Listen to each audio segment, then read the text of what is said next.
प्रीतमपुरा गांव की कोकिला एक गरीब बूढ़ी औरत है। कुछ साल पहले तक वो लोगों के घर काम करके पैसे कमाती थी, लेकिन अब उम्र के बोझ से लाचार होकर उसे काम छोड़ना पड़ा। उसकी 2 बेटियां हैं, आस्था और शारदा। आस्था सिलाई का काम करती है और शारदा छोटे बच्चों को ट्यूशन पढ़ाकर घर चलाती है। शारदा, तुझे बताया था, मेरी दवा खत्म हो गई है। शाम को लौटते वक्त लेती आना बेटा। माँ, महीने के आखिर में 1 पैसा भी नहीं बचा है।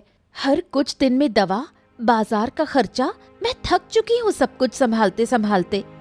क्या करूँ बेटा, खुद कुछ कर नहीं सकती, इसलिए तुम लोगों पर ही निर्भर हूँ। मुझे भी अच्छा नहीं लगता हर बार तंग करना।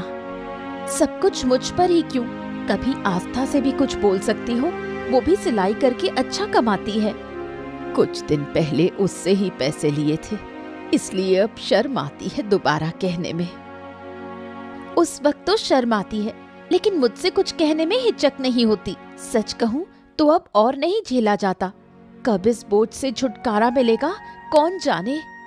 मेरी बेटियां कितना संघर्ष करती हैं। जहाँ बाकी लड़कियां शादी करके अपनी जिंदगी सजा रही हैं, वहाँ मेरी वजह से ये बोझ उठा रही हैं। मैं अब कोई पैसा नहीं दे सकती। आस्था आए तो उससे दवा के लिए पैसे मांग लेना। सब कुछ तुम्हारे और घर के पीछे लग जाए तो खुद के लिए क्या बचेगा? ठीक है बेटा, मैं आस्था से कहूंगी, तू अपने काम पर जा, ध्यान रखना। शारदा चली जाती है। बूढ़ी कोकिला खुद को अपनी बेटियों की जिंदगी पर बोझ की तरह महसूस करने लगती है और उसकी आंखों से आंसू बहने लगते हैं। आस्था पास के घर अपने सिले हुए कपड़े देकर पैसे लेकर लौट रही थी। चलो आखिरकार कुछ पैसे आए, थोड़ा खुद के लिए रखूंगी, बाकी माँ को दे दूंगी। दूर से गांव का गुंडा मुरली उसे देख लेता है। सालों से वो आस्था के पीछे पड़ा है कि उससे शादी करेगा, लेकिन आस्था उससे नफरत करती है। फिर भी मुरली उसका पीछा नहीं छोड़ता। अरे वाह वाह वाह वाह वाह आज तो सुबह सुबह अपने होने वाली बीवी के दर्शन हो गए। चलो जरा मिलते हैं। मुरली जैसे ही आस्था के सामने आता है, आस्था डर से सहम जाती है। तुम यहाँ क्या कर रहे हो? अरे ये गांव सिर्फ तुम्हारा है क्या? तुम घूम सकती हो तो मैं भी तो घूम सकता हूँ। मेरे रास्ते से हटो, क्यों बीच में खड़े हो? अरे अरे अरे, इतनी जल्दी भी क्या है? चलो थोड़ा बातें तो कर लेते हैं। मुझे जाने दो मुरली, नहीं तो मैं लोगों को बुला लूंगी। ओहो, इसमें गुस्सा होने वाली कौन सी बात है? मैं बस बातें तो करना चाहता हूँ, वो भी अपने होने वाली बीवी से। हैं? कितनी बार कहूँ, मैं तुमसे शादी नहीं करना चाहती, मुझे तुमसे नफरत है। पसंद करो या ना करो, शादी तो तुम मुझसे ही करोगी। तुम्हारी डोली मैं ही उठाऊंगा। हाँ। मैं मर जाऊंगी, लेकिन तुमसे शादी नहीं करूंगी। रास्ता छोड़ो मेरा। अरे अरे, इतना क्या शर्माना। हाँ, चाहे तुम जो कहो, मैं ही हूँ तुम्हारे दिलों का राजा, तुम्हारा शहजादा, तुम्हारा बादशाह। तुम मुझे ही मिलोगी बेगम। हाँ। आस्था डर के मारे रोती हुई वहाँ से भाग जाती है। मुरली पीछे से जोर जोर से हंसता है।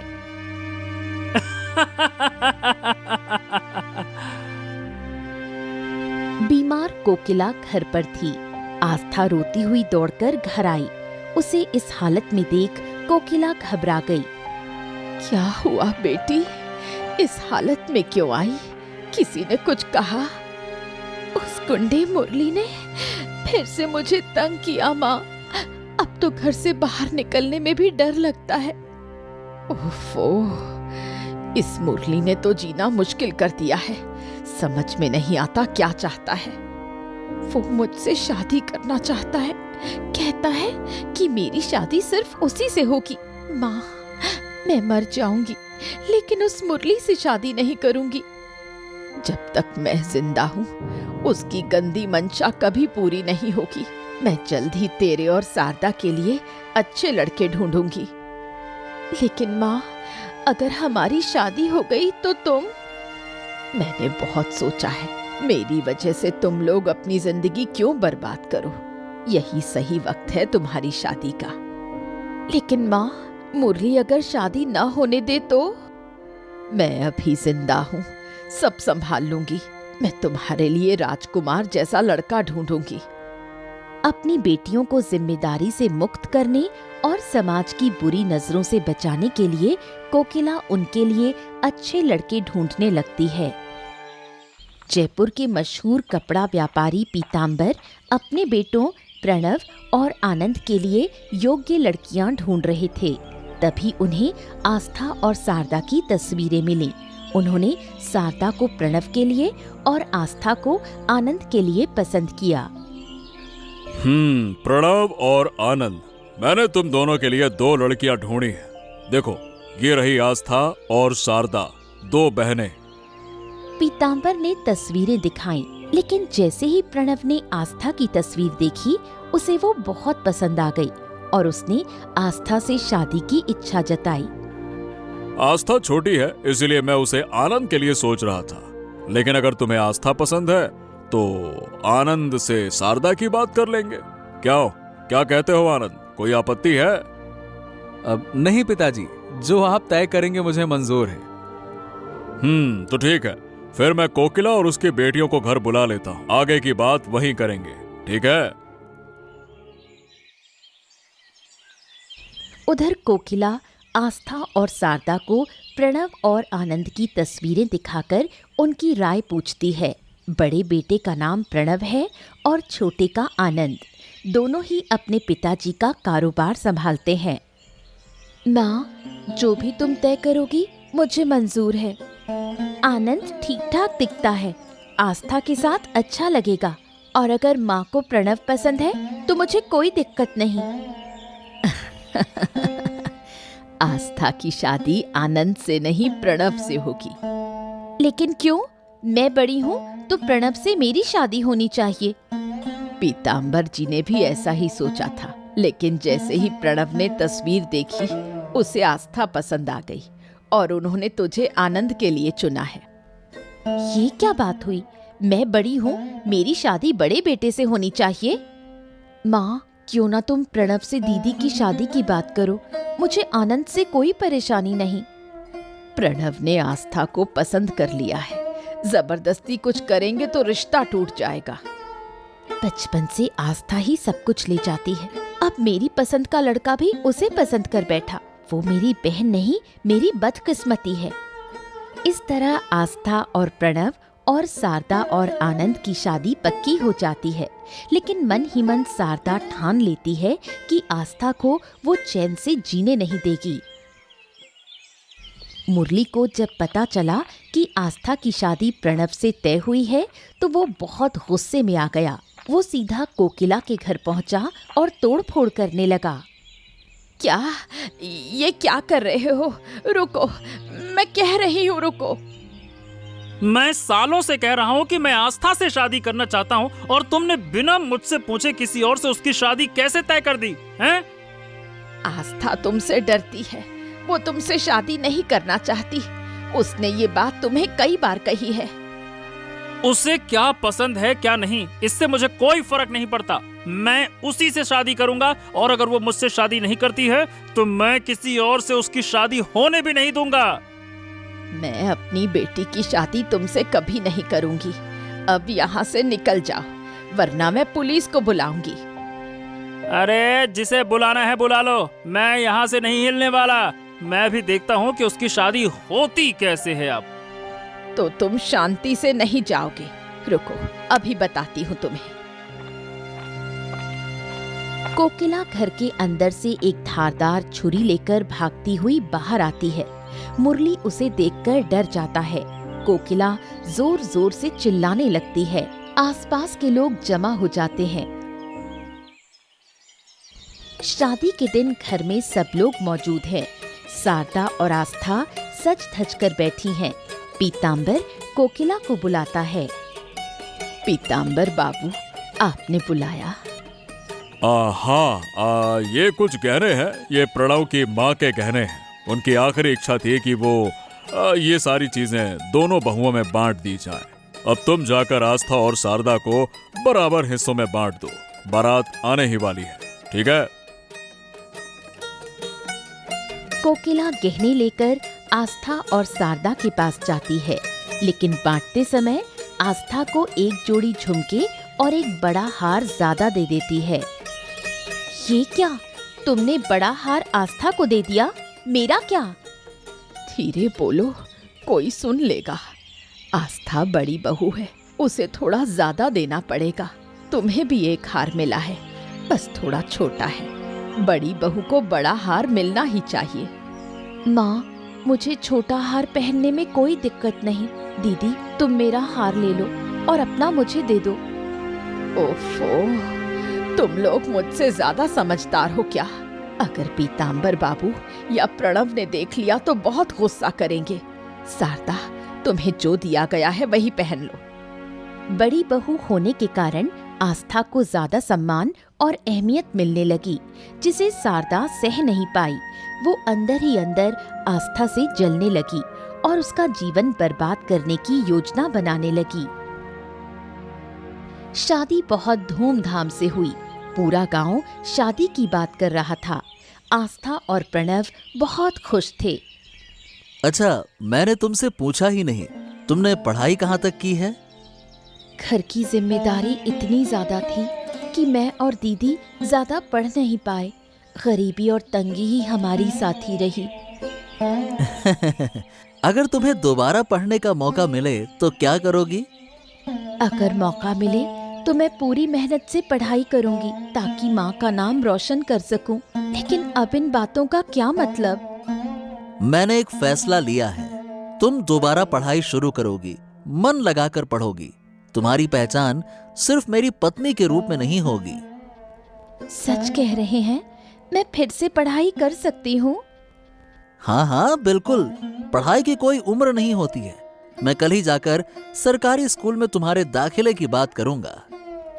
मैं पढ़ाई में बहुत अच्छी नहीं थी, लेकिन दिल से पढ़ना चाहती थी। बाद में सिलाई करके कुछ पैसे कमाती थी ताकि माँ की मदद कर सकूं। अब तुम पढ़ाई शुरू करो। मुझे पूरा भरोसा है कि तुम बहुत आगे जाओगी। और माँ की चिंता मत करो, मैं उनकी देखभाल के लिए आदमी तय कर दिया है, तो वो देखेगा, है ना? आस्था के दिल में खुशी की लहर दौड़ जाती है। उसे ऐसा ही जीवन साथी चाहिए था। प्रणव के सहयोग से उसका आत्मविश्वास बढ़ता है और वो फिर से सपने देखने लगती है। जहां आस्था और प्रणव की जिंदगी खुशहाल चल रही थी, वहीं आनंद और शारदा की जिंदगी बिल्कुल उल्टी थी। आनंद शारदा से हमेशा अच्छा व्यवहार करता, लेकिन शारदा हमेशा झगड़ा करने को तैयार रहती। इस घर में रहना मुश्किल है, न आराम है न शांति। दिन भर खटती हूँ और बदले में क्या मिलता है? शांति शांति शांति। क्या हुआ तुम्हें? फिर से इतनी नाराज क्यों हो? कुछ नहीं, दिन भर तुम बस किताबों में घुसे रहते हो। मैं ही सब कुछ झेलती हूँ। तुमसे शादी करके कोई सुख नहीं मिला। अरे ऐसे क्यों बोल रही हो? क्या हो गया? किसी ने कुछ कहा क्या? तुम क्या करोगे? तुम तो डरपोक हो। अरे बस, बहुत हो गया। मैं हमेशा प्यार से बात करता हूँ, इसका मतलब ये नहीं है कि तुम मुझे इस तरह से जलील करती रहो। फालतू की बात करती हो। अगर हिम्मत है तो जाकर अपने भाई और उसकी बीवी से उलझो। सिर्फ मुझ पर चिल्ला सकते हो। अरे तो मैं उनसे क्यों उलझूं? क्या मेरे सींग उगे हैं क्या? जाके उनको मार दूं? उनसे मेरा क्या लेना देना? फालतू की बात करती हो। मैं दिन भर काम करती हूँ, घर संभालती हूँ, और आस्था वो आराम से पढ़ाई करती है, बस इसलिए क्योंकि वो प्रणव की पत्नी है। सरदा, ये तुम्हारा वहम है। तुम और भाभी दोनों ही इस घर की बहुएं हो। दोनों का सम्मान बराबर है। सच? एक बार अपने आप को देखो। पिताजी सारे काम प्रणव को देते हैं और तुम उनके बिजनेस में बस एक सहायक हो। जहाँ तुम्हारा कोई मान नहीं, वहाँ तुम्हारी बीवी को क्या मिलेगा? शारदा की बातें आनंद के मन में गहरी चुभ जाती हैं। अब वो अपने भाई और पिता के प्रति जलन और नाराजगी महसूस करने लगता है। सुबह सुबह शारदा रसोई में आनंद के लिए नाश्ता बनाने जाती है। तभी आस्था भी रसोई में आती है। दीदी, आप थोड़ी देर में ठाकुरपो के लिए नाश्ता बना देना, पहले मैं बना लूं? क्यों?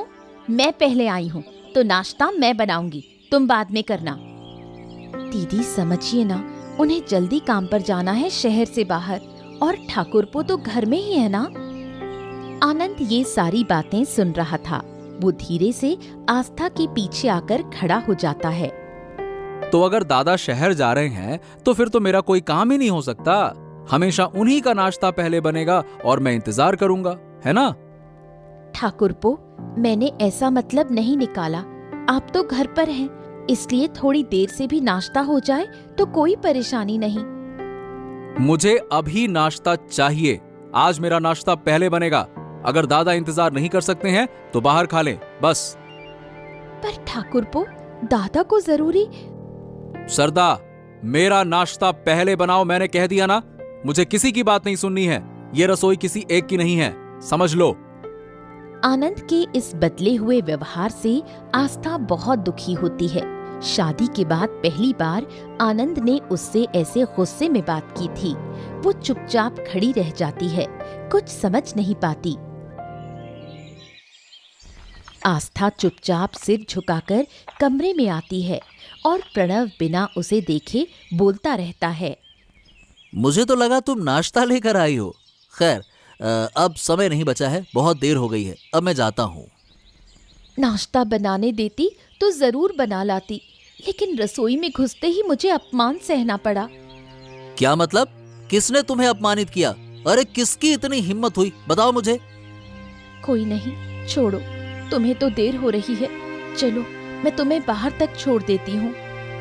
बात मत घुमाओ आस्था, साफ साफ बताओ किसने तुम्हें अपमानित किया। जब यहाँ पे मैं हूँ तो कौन ऐसी जरूरत कर सकता है, बताओ। कुछ खास नहीं हुआ। मैं नाश्ता बनाने गई थी। ठाकुरपो चिल्लाकर बोले कि अब से उसका नाश्ता पहले बनेगा, और कहा रसोई किसी एक की नहीं है। क्या? आनंद ने ऐसा बोला? आस्था, तुम सच कह रही हो? वो तो कभी ऐसी बात नहीं करता। मैं भी यही सोच रही थी। पहली बार उन्होंने इस तरह गुस्से में मुझसे बात की। पता नहीं उन्हें क्या हो गया है। ओहो, उसकी हिम्मत बहुत बढ़ गई है। रुको, आज मैं उसको सबक सिखाता हूँ। छोड़ो ना, सुबह सुबह झगड़ा मत करो। शायद दीदी से लड़ाई हुई हो, इसलिए गुस्से में है। तुम निकलो, देर हो रही है। तुम कह रही हो इसीलिए जा रहा हूँ, वरना आज उसे दिखा ही देता। प्रणव काम के लिए जयपुर रवाना हो जाता है। आस्था आनंद के व्यवहार को याद कर दुखी होती है। कुछ दिन बाद पीतांबर 10 बीघा जमीन खरीदकर उसका मालिकाना हक प्रणव के नाम कर देता है। ये बात जैसे ही शारदा को पता चलती है, वो आनंद को सब बता देती है। आनंद गुस्से में पीतांबर से बात करने जाता है। पापा, बचपन से आप जो कहते आए हैं मैंने वही किया, कभी आपका विरोध नहीं किया, लेकिन आप मेरे साथ ऐसा करोगे मैंने सोचा भी नहीं था। ये क्या बातें कर रहे हो? मैंने क्या कर दिया? आपने हमेशा दादा को मुझसे ज्यादा अहमियत दी है। शादी में उसकी पसंद मानी, खाने में उसकी पसंद चलती है, पढ़ाई में उसकी पसंद। अरे मैं कहाँ हूँ, मेरा तो कुछ नहीं माना ना। ये क्या बकवास करते हो आनंद? तुम दोनों मेरे लिए बराबर हो, फालतू की बातें ना करो। सारी बातें झूठ हैं, कोई बराबर नहीं है। व्यापार के हर बड़े फैसले में आप दादा की राय लेते हैं, उसे भेजते हैं, और मुझे बस एक साधारण सा सहायक बनाकर रखा है, किनारे में बैठा रहता है जो। क्योंकि प्रणव तुमसे ज्यादा समझदार है और बड़ा भी है। ओ, तो क्या बड़े होने से ही सारे फायदे मिलेंगे? आपने 10 बीघा जमीन उसके नाम कर दी, मुझे क्या दिया? बस बहुत हो गया पापा, मुझे भी जमीन चाहिए, अलग घर चाहिए, और मेरी पत्नी के लिए अलग रसोई चाहिए, वरना मैं इस घर को जला दूंगा। पहली बार आनंद के ऐसे तेवर देख पीतांबर चौंक जाता है। वो यकीन नहीं कर पाता कि उसका सीधा बेटा उसे धमकी देकर चला गया। कुछ दिनों बाद दुखी पीताम्बर 2 कागज लेकर प्रणव के पास आता है। पापा, आप इतनी रात को जाग रहे हैं, सब कुछ ठीक तो है ना? जिंदगी भर सारी जिम्मेदारी तुम्हें दी है, आज आखिरी एक जिम्मेदारी सौंपने आया हूँ। उम्मीद है कि तुम हमेशा की तरह इसे भी निभाओगे। ऐसा क्यों कह रहे हो पापा? आप तो बस कहिए, करना क्या है? तुम्हारी माँ के जाने के बाद मैंने बहुत कोशिश की कि तुम दोनों बेटों को खुशियां दूं। शायद पूरी तरह से सफल नहीं रहा। पापा, आपके कारण ही तो हम आज इस मुकाम पर हैं। आपने हमारी हर जरूरत पूरी की है। तुम तो मुझसे खुश हो, लेकिन तुम्हारा छोटा भाई शायद नहीं। उसे लगता है कि मैं उसकी फिक्र करता ही नहीं। पीताम्बर कागज प्रणव को देता है। इन कागजों पर मेरी सारी जमीन दोनों बेटों के नाम पर बराबर बंटी हुई है। अगर मैं ना रहूं तो तुम अपने भाई को उसका हिस्सा प्यार से दे देना, समझ गए? पापा, आप ही सब कुछ हैं। आप खुद आनंद को समझा दीजिए ना। नहीं नहीं नहीं, वो मुझसे नाराज है। अब ये जिम्मेदारी तुम्हें देता हूं मैं। मुझे भरोसा है कि तुम संभाल लोगे। पीताम्बर प्रणव के सिर पर हाथ फेरता है और सोने चला जाता है। उसी रात नींद में ही उनकी मौत हो जाती है। प्रणव टूट जाता है, लेकिन आनंद में ज्यादा दुख नहीं दिखता। पीताम्बर की मौत के बाद भी स्वार्थी शारदा आनंद को भड़काती रहती है। देखो, जो डर था वही हुआ। तुम्हारे पिता सब कुछ प्रणव को दे गए, अब हमें उसका नौकर बनकर रहना पड़ेगा। मुझे यकीन नहीं हो रहा कि मेरे पापा मेरे साथ ऐसा कर सकते हैं। क्या तुम सच में उनके बेटे हो? कोई बाप ऐसा कर सकता है? चुप रहो सरदा, मैं कुछ नहीं समझ पा रहा। क्या समझना है? अब सारी जिंदगी तुम्हारे दादा मजे करेंगे और हम देखते रह जाएंगे। ऐसा नहीं होने दूंगा। हम उनके सामने झुकेंगे नहीं। अब तो वो आस्था भी रसोई पर कब्जा कर लेगी, रोज झगड़े करेगी, तुम्हें बेइज्जत करेगी। अच्छा हुआ जो पापा मर गए, वरना मैं ही उन्हें मार देता। गद्दार! बाहर छिपकर खड़ा प्रणव ये सब सुन रहा था। कहती हूँ, किसी तरह प्रणव से वो 10 बीघा जमीन छीन लो, फिर हम राज करेंगे। छी छी छी छी छी, पापा को गए बस एक ही दिन हुआ है और ये लोग जमीन के पीछे पड़े हैं। आनंद को पापा के मरने का दुख ही नहीं है, बस लालच लालच लालच। ये सब सोचते ही प्रणव को आनंद और शारदा से घृणा होने लगती है।